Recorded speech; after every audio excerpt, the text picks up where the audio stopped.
I thought it was pretty good to go over this because this is kind of how the AP test will get you, because we talked about those other graphs where, so if you look at your notes, yesterday we had concentration of A versus time, natural log of A versus time, 1 over A versus time. All of those are straight lines, right? So if you look at zero order, if this is concentration of A versus time, it was a straight line, decreasing. Natural log of A versus time, straight line down, your inverse relationship. And then 1 over A versus time would be a positive slope, straight line, right? Well, first of all, not all of these are straight lines. And this is the units are different on the graph. Rate is affected differently from a second order reaction than a first and a zero. Let's start here. If this is a zero order reaction, what is the only thing rate is dependent upon? K. And K, and we're going to write this down in our notes. You can write it down right now. Rate constant is only affected by changes in temperature. So if you do a reaction at 30 degrees Celsius, and then you do a reaction at 100 degrees Celsius, the whole thing changes. Because particles have more energy. So think of it that way, that there's more collisions, more effective collisions, so rate constants will change. So a rate law must be, it's only applicable to different concentrations if your temperature stays constant. So I know I'm saying a lot. The only thing I want you to really get out of that is if you change the temperature, then the rate constant will change. So that rate constant's only at a certain temperature. Kind of like the gas constant. Sort of. It's calculated at STP. I mean, that is, I guess that's not a great example because that's always the same number. But that number is calculated from all the constants at STP. 22.4 liters, 1 ATM, 0 Celsius, 273 K. So those numbers, if you change all of those numbers, then the gas constant would change too. So the rate law constant is based on temperature. Change temperature, then the rate laws change because the K changes. So, back to this now. That was kind of a little sidebar, but that's something I want to make sure I told you today. So, this line has nothing to do with the concentration of A. So, if one of your axes has literally no effect on what you graph, then the line's either going to be horizontal or vertical. Does that make sense? If only one axis affects it? So since this one doesn't affect it, what's it look like? Straight line across. Yes. The rate stays the same no matter how this increases or decreases. So let's say this is 1.2 times 10 to the negative 3. Just a number, throwing that out there. Whether this is 0.01 moles per liter or 0.4 moles per liter, the rate does not change. So it's going to be flat. Okay, no slope. All right, that should make sense. If the concentration of A is the first order, every change this makes, this will have the exact same change. It's a direct relationship, so it looks like that. And if you have more particles colliding, the rate will be it'll be quicker reaction, so the rate goes up. Does that make sense? Yep. Now this one is exponential because every time this is doubled, your rate is quadrupled, right? Because if it's 1 squared versus 2 squared, right? 1 squared is 1, 2 squared is 4. 1 and 4 is a factor of 4. So it looks like this. It's exponential. The reason I just thought this was really good to talk about because it really helps you understand the orders and not just plugging numbers in a rate law and getting answers, right? You have to really kind of understand the relationship to answer a question like this. I think interpreting graphs is a really good skill because you never know what you're going to get on an AP test or even in math classes or future science and math you're going to be in. Interpreting graphs and looking at the axes is important. To see relationships and how one affects the other. Okay, so that was it. Clear those off. You can come up, use an eraser if you want. Put those back. let's take notes. You need your equation sheets, take those out.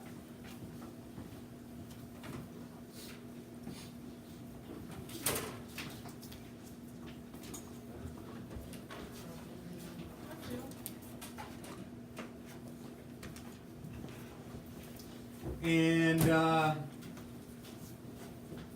got some homework here for you. Chapter 13, number 6, 15, 17, and 16. Relax. Wait, you guys better stop telling me that. 15, 17, and 16. I don't know why I wrote those out of order.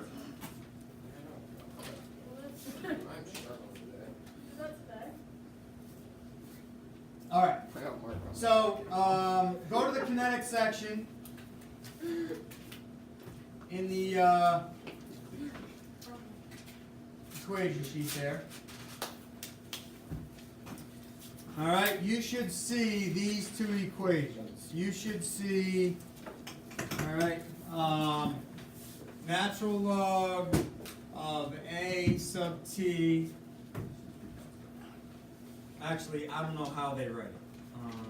We are not going to calculate that. This is calculus, but I'm not going to make you do the cal. I'm not going to make you derive anything, or I mean, I forget how to do all that too. So I just take the equation. Well, you guys know how, but I forget. Someone help me out. It's the natural log equation. What is it? Read it. Minus the natural log of the concentration of A sub 0. Yep. Minus, or Equals negative KT. Okay. That's for first order reactions. Write that in your notes. For second order reactions, it's the other one. Nicole, can you read that to me? 1 over. the concentration of A sub T. Yep. Minus 1 over the concentration of A sub 0 equals KT. All right. So write those down. Oh, and then 0 order, which always looks weird when I write the 0, but would be this except without the natural log. Yeah. This is not on the equation sheet, but that's okay. I want you to look at the graphs from yesterday and tell me why do these formulas look different, or how do they match the graph, right? So specifically look at the K's, right? These are negative K's, this is a positive K. I want you to make sure you can tell yourself why. Why does that make sense? In the equation, K is positive here, but negative there and there. Essentially just, can you match the graph to the equation? Of course you can, we labeled everything already. But just try and make sense of it. I'm not asking you to do, advanced calculus here. We're gonna take these today. We're gonna take these formulas and we're gonna do practice AP problems. So we learned rate expression. We learned how to write rate laws. That homework 6, 15, 17, 16. Again, I don't know why the heck I wrote it out of order, but those are practicing what we just did. What is the rate law? What is the rate constant? Right? If I give you data tables, you solve for the exponents. All right. There's going to be slightly different type of problem. It's going to tell you. It's going to say this is first order kinetics or second order kinetics. It's going to ask you a question, and you're going to use these to figure it out. All right. So it's not solving for rate laws. You'll see. It's just practice problem. Once we do it, you'll understand. So how would we rearrange all three of these so that the formula is equal to the equation for a line?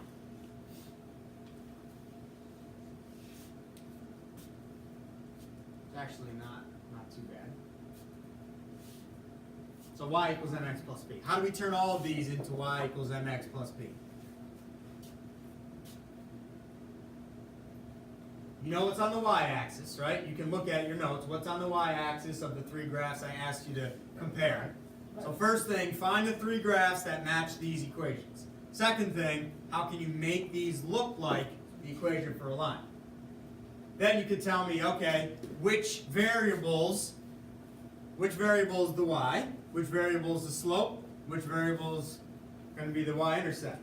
I don't really care about that, but it just helps you kind of formulate your idea there, or your equation.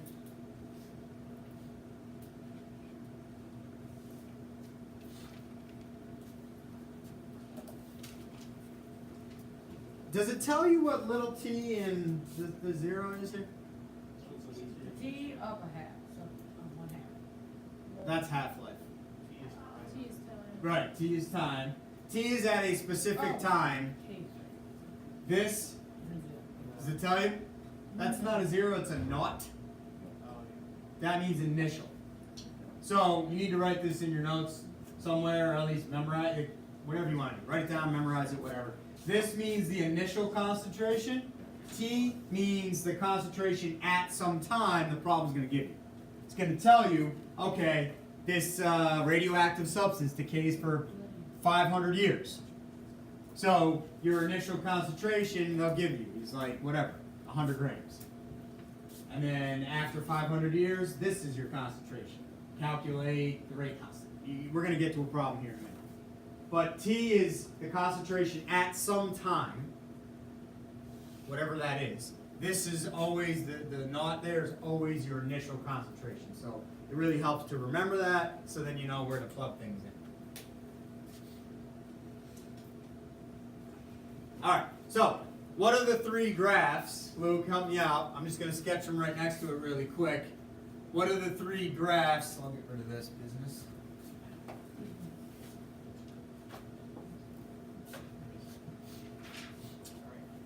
So for 0, what's my labels here, x and y? X is time. Time for all three, right? Yeah. Yep. And then concentration. Concentration of what? A. A. What about first order? Concentration of A. Can't be the same though. LA. Natural log of concentration, good. 1 over. 1 over the concentration of A. And all three of these look like that. Nope. Screwed up. They all don't look good. Right. Which one do I have to change? So the last one, Why does the last one have to look different? because it's backwards. Because it's backwards. Because it's like split. I don't know how to explain it. What's the slope of each line tell us? Okay. The slope of each line is the rate constant. Why does it make sense this has a positive slope? Because K is positive. I'm just going to answer that. Negative K makes sense. These lines are decreasing. How do I turn all three of these into y equals mx plus b? I only have to do one simple thing.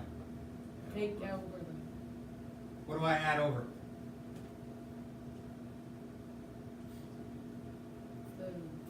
the T one. This one.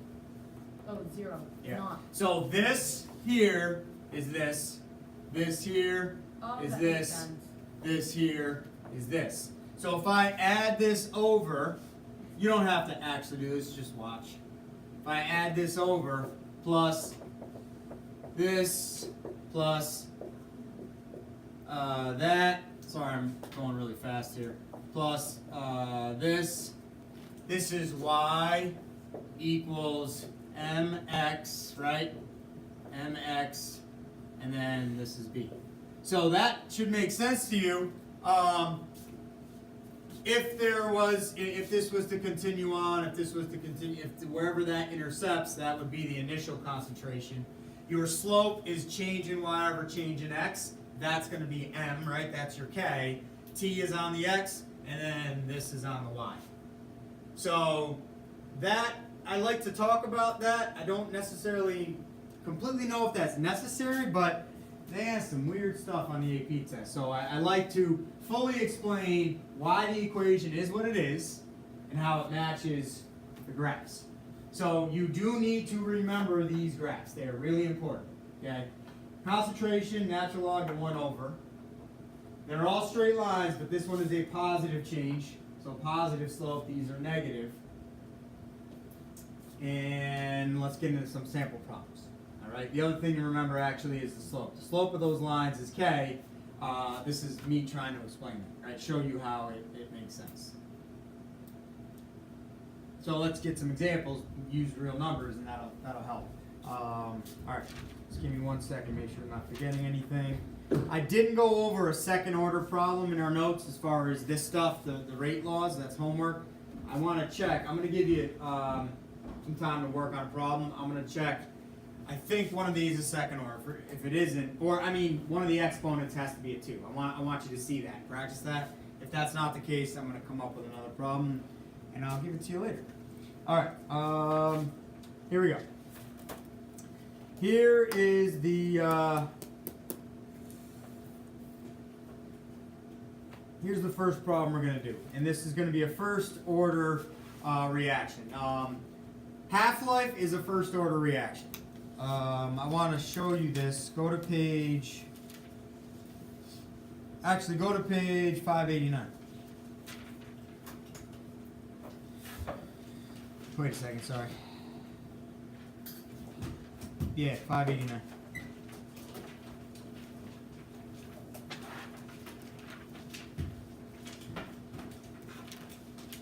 Nope, I lied to you.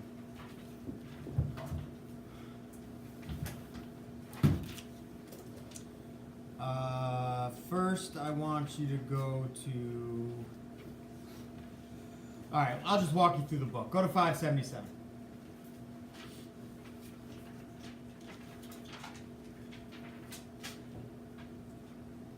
You look at 577, that's all the stuff we don't need to do. We just get to the bottom of that page and there's your equation. But it's showing you the equation for the line, which I just talked about. Okay, moving on.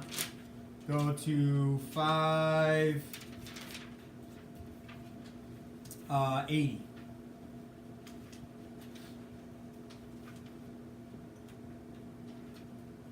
If you go to 580, it talks about the PV equals nRT and how that relates to these equations. So the only thing I want to mention with that is, I'm not giving you any notes on this really, I don't need to. These concentrations here, if it's a gas and they give you pressures, it's the exact same relationship. So instead of concentration, moles per liter, they might give you ATM.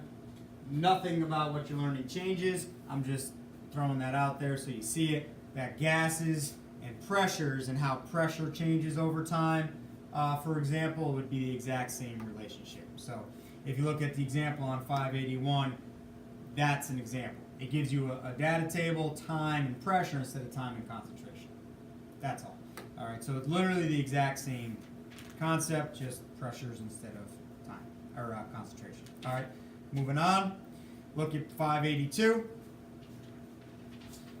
If you look at that, the shaded, the beige area there in the middle-ish, it says practice exercise. It talks about decomposition of ethyl iodide, and it gives you the time versus concentration. And then underneath that, it talks about half-life.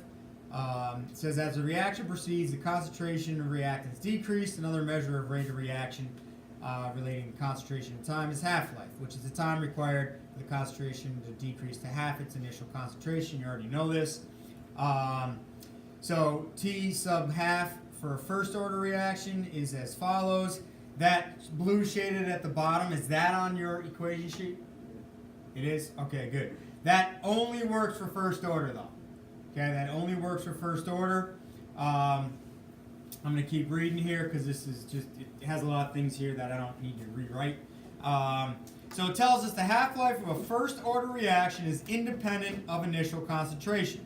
Thus, it takes the same time for the concentration of a reactant to decrease from 1 to 0.5, say, as it does for a decrease from 0.1 to 0.05.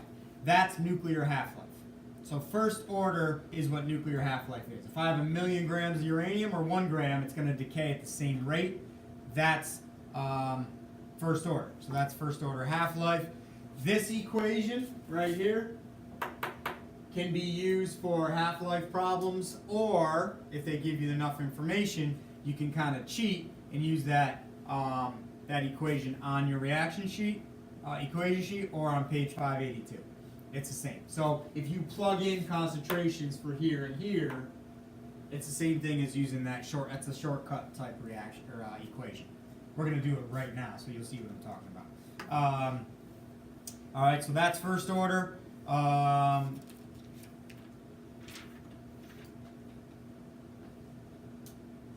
you know what? Let's just do that right now.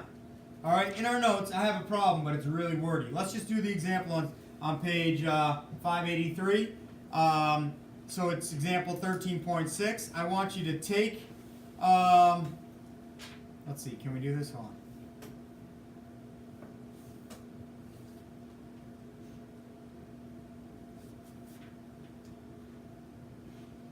Yeah. All right. So I want you to use this first order reaction equation and solve for the half-life. So solve for T. All right. If you want, you can flip the page and look at the answer. But they use, I call it the shortcut. They do 0.693 divided by K. It takes 2 seconds. They get 21.5 minutes because you have to convert it to minutes. I want you to use this equation. I want you to see that it's going to give you the same answer.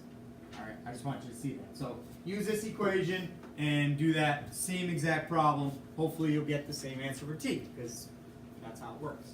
So go ahead, take a couple minutes to do that. So read that practice problem, plug in your value of K. You're solving for T.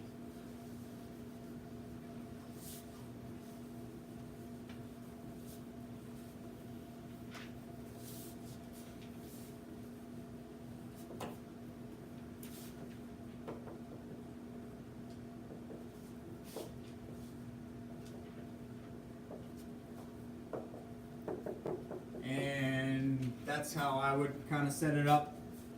I did that backwards. So concentration of natural log of base of T minus natural log of base of 0 divided by the negative rate constant equals time. The you don't really need the negative. Well, you do and you don't. I'll let you leave. Go ahead.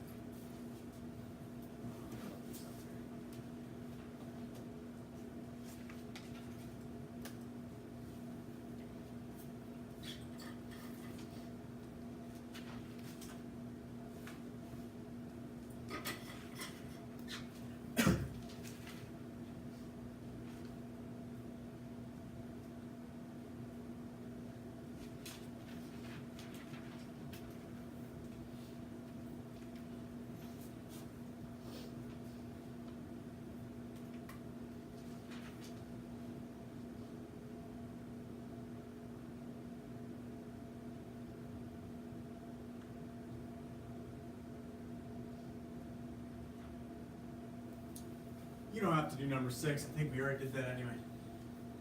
So just do 15, 16, 17. And there is one with the exponent of 2, so that's good. If I think of anything else to do, I'll send it out later. How do we figure out what the concentration is? Aha! I didn't give you any. Exactly. Make it up.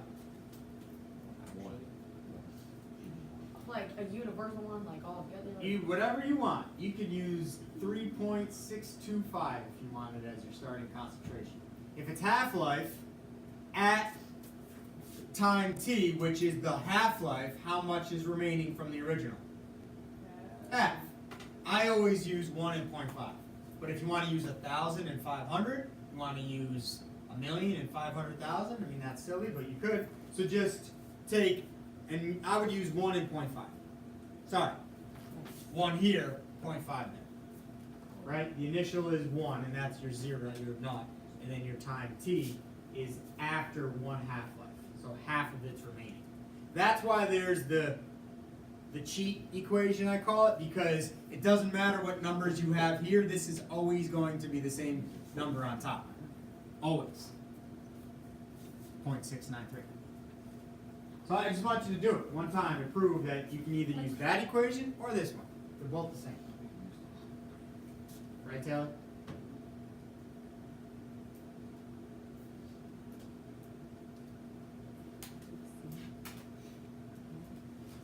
And of course, you're going to get an answer in seconds. They want you to convert to minutes, but that's easy. That's details. You don't need me for that.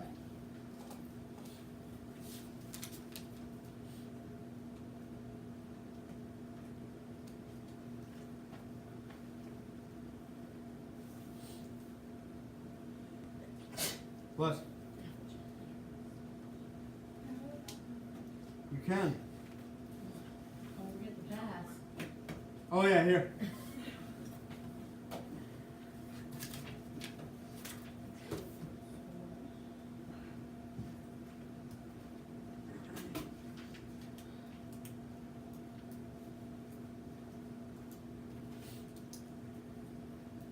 Alright, I'm going to use technology here to do the next problem. I have this problem that's too long to waste time writing on the board. I'm going to set it to remind. As soon as you get it, do it. What? You get minutes.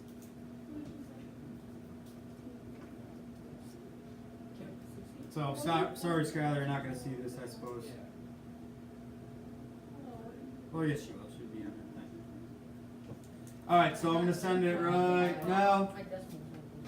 As soon as you get the problem, do it. And then we'll move on. I wish we had 3 periods, you know? No. Oh my god, I killed myself. Wait, no. What'd you get? That hurts. Taylor, that hurts my feelings. Good. I don't hurt your feelings. Yeah, you do. You've made me cry like 4 times this year already.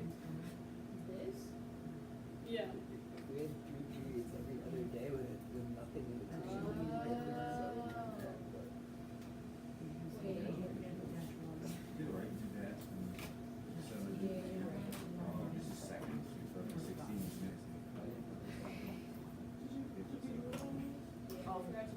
You know what? For the sake of time, what I just sent you, just do his homework. Are you kidding me? Nope.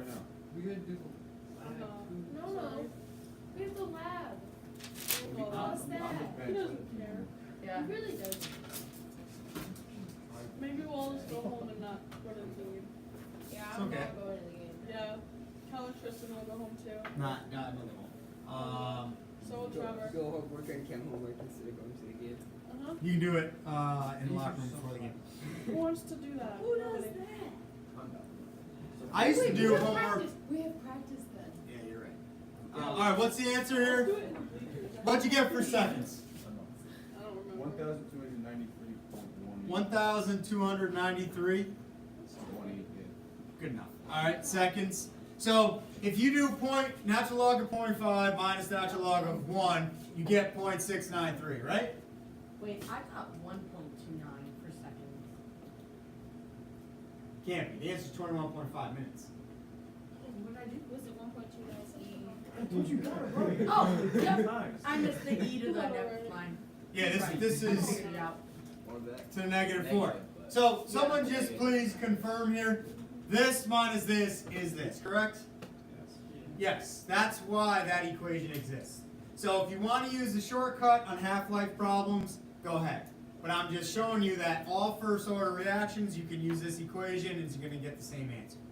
Now the one I just sent you through Remind, it asks you a little different questions. It says, what is the concentration 2 years later? How long would it take for the concentration to drop? So this other problem, it gives you the rate constant. So this one here I just sent you, I give you the K, and then you're going to have to solve for concentrations or time, I want to say. So I give you, I also give you, I'll let you figure it out. So have fun with that. All right, so we talked about half-life. All right, okay, go back to the book. So second order, page 584, 585. So we just did an example of a first order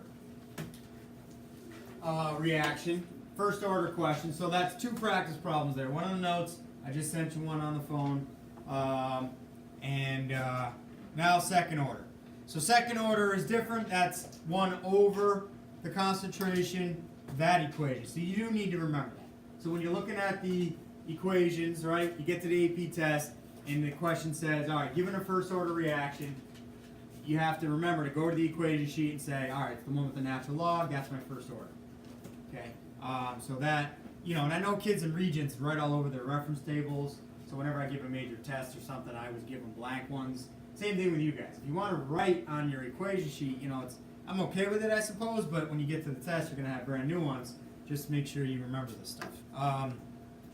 If you look at 585, I don't really spend a lot of time on this. I'm just gonna kind of briefly go over this with you quickly. There are these things called pseudo first order reactions.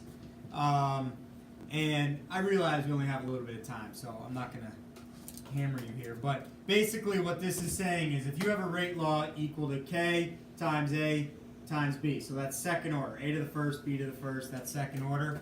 If you look at the bottom of that second paragraph where it says rate equals K times A times B equals K observed times A, right above it says, for example, if the concentration of B is greater than, have you ever seen that sign before? No. Okay, just means it's significantly larger. That's what that means. Then B will essentially be constant. So if you have, I don't know, let's say a 16 molar solution of B and then a 0.5 solution of A, little changes in A is going to make a huge difference, whereas little changes in B will not. Because there's so many particles of B reacting, it doesn't really matter. Whether you change it a little bit or not, it's not going to really affect it because it's kind of oversaturating the reaction, whereas A, little changes will make a big deal. I'll give you an example. If I did all my tests on percentages, and you took a test with 10 questions or a test with 100 questions, which one's better for your percentage? 100, because if you get one wrong, that's only 1%. But if you have 10 questions, you get one wrong, that's 10%. So less particles has a larger effect, right? So if A has a very small concentration, it's going to affect the rate a lot more than B. That's all I'm going to say about that. I'm not going to make you do any calculations. We're not going to do any homework problems. I'm just kind of explaining this quickly here. I know we're out of time. You're probably tapped out. But if one reactant is way, way, way more concentrated than the other, that the one with really high concentration doesn't really change the outcome too much. It's the one with the lower concentration. So I guess we'll stop. We can take 3 minutes off, I suppose.